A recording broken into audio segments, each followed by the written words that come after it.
Axel de Tarlet. On va partir de l'autre côté de l'océan, chez nos amis américains. Amazon renonce à s'installer à New York, vous nous dites, face à l'hostilité des habitants. Mais pourquoi ? Voilà, c'est assez incroyable parce qu'en général, les villes se battent pour accueillir des entreprises. Là, les New-Yorkais ne veulent pas d'Amazon chez eux. Amazon qui voulait construire à New York son deuxième siège social avec 25 000 emplois à la clé, qui vient d'y renoncer. Donc.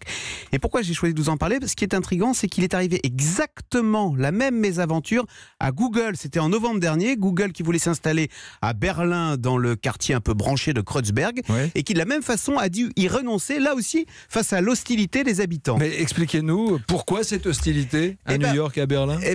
Parce que autant quand c'est une usine qui s'installe sur un territoire, c'est parfait, ça apporte de la richesse, du dynamisme pour toute la région. Mais quand vous avez un Google ou un Amazon qui s'installe dans des grandes villes déjà saturées, eh bien la réaction est toute différente.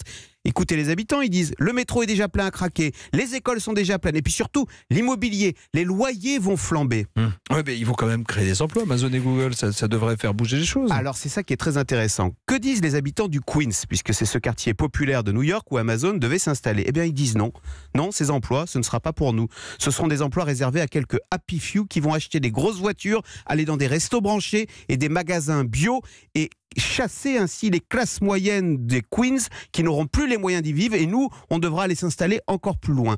Vous voyez, c'est terrible. Autrefois, les grandes entreprises apportaient du travail pour tout le monde et tout le monde en profitait. Aujourd'hui, avec les GAFA, d'abord, les emplois sont beaucoup moins nombreux et on a l'impression qu'elles ne profitent qu'à un tout petit nombre gavé de stock options. Bref, plutôt qu'un enrichissement partagé, les GAFA sont devenus synonymes d'inégalité. Ajoutez à cela leurs pratiques fiscales, en l'occurrence une ristourne de 3 milliards de dollars accordée par la ville de New York. Et bien voilà pourquoi les New-Yorkais ont dit non et ils ont claqué la porte à Amazon. Ce rejet populaire devrait quand même faire réfléchir le patron d'Amazon, Jeff Bezos, qui est lui-même l'homme le plus riche du monde.